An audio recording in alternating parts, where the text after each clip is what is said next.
Bismillahirrahmanirrahim.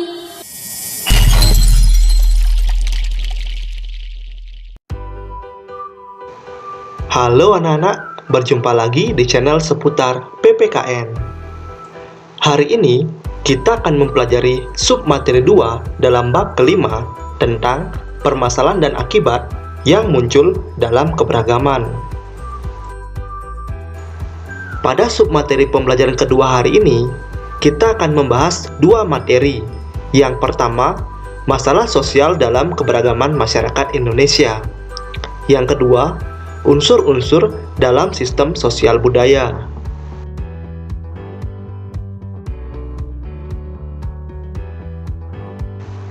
Yang pertama, kita akan membahas terlebih dahulu mengenai masalah sosial dalam keberagaman. Menjadi tempat atau wadah dari berbagai keberagaman yang ada merupakan sesuatu yang patut untuk Indonesia banggakan. Namun, keberagaman yang terjadi di Indonesia juga menimbulkan suatu masalah sosial. Masalah sosial merupakan suatu ketidaksesuaian antara unsur-unsur kebudayaan atau masyarakat yang nantinya dapat membahayakan kehidupan kelompok sosial.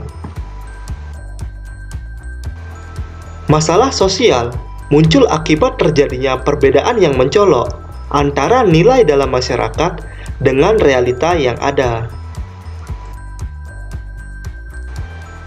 Adapun faktor penyebab terjadinya masalah sosial, yang pertama, faktor ekonomi. Masalah sosial yang muncul akibat faktor ekonomi disebabkan karena tidak seimbangnya antara pendapatan dan pengeluaran yang didapatkan. Yang kedua, faktor budaya. Masalah sosial yang muncul akibat faktor budaya disebabkan karena kemajuan teknologi serta gaya hidup yang meniru budaya asing. Yang ketiga, faktor biologis. Masalah sosial yang muncul akibat faktor biologis biasanya berhubungan dengan kondisi fisik manusia seperti penyakit menular dan kurangnya gizi. Dan yang terakhir, faktor psikologis. Masalah sosial yang muncul akibat faktor psikologis biasanya berhubungan dengan gangguan psikologis yang dialami oleh manusia seperti gangguan jiwa, depresi, dan juga stres.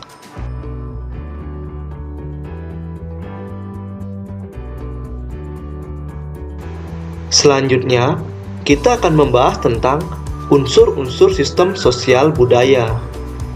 Unsur-unsur sistem sosial budaya dalam masyarakat terdiri atas beberapa hal, yaitu yang pertama, sistem agama dan religi. Yang kedua, sistem masyarakat.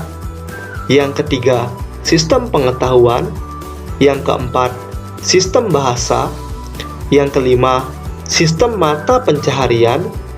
Yang keenam, sistem teknologi dan peralatan. Dan yang terakhir, sistem kesenian.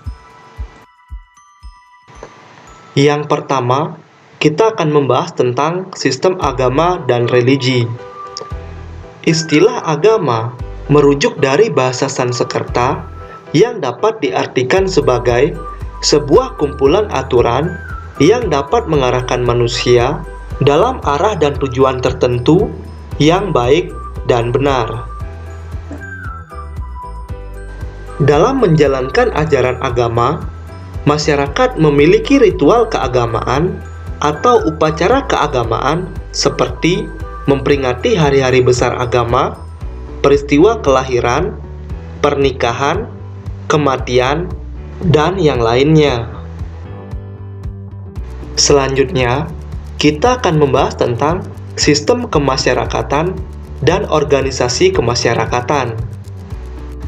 Menurut Undang-Undang Nomor 17 Tahun 2013, secara singkat, organisasi kemasyarakatan adalah organisasi yang didirikan dan dibentuk oleh masyarakat secara sukarela berdasarkan kesamaan aspirasi, kepentingan, kegiatan, dan juga tujuan.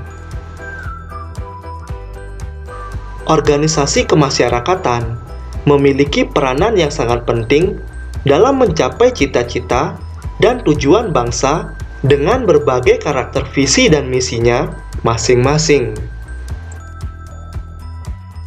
Selanjutnya, kita akan membahas tentang sistem pengetahuan. Sistem pengetahuan yang dimiliki masyarakat merupakan suatu kunci berkembangnya suatu peradaban. Sistem pengetahuan umumnya diperoleh melalui beberapa cara.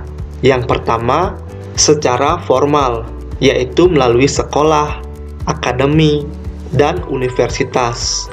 Yang kedua, secara informal, yaitu melalui lembaga semi-formal, seperti lembaga kursus. Dan yang ketiga, secara non-formal, yaitu diperoleh secara otodidak atau melalui pengalaman sendiri.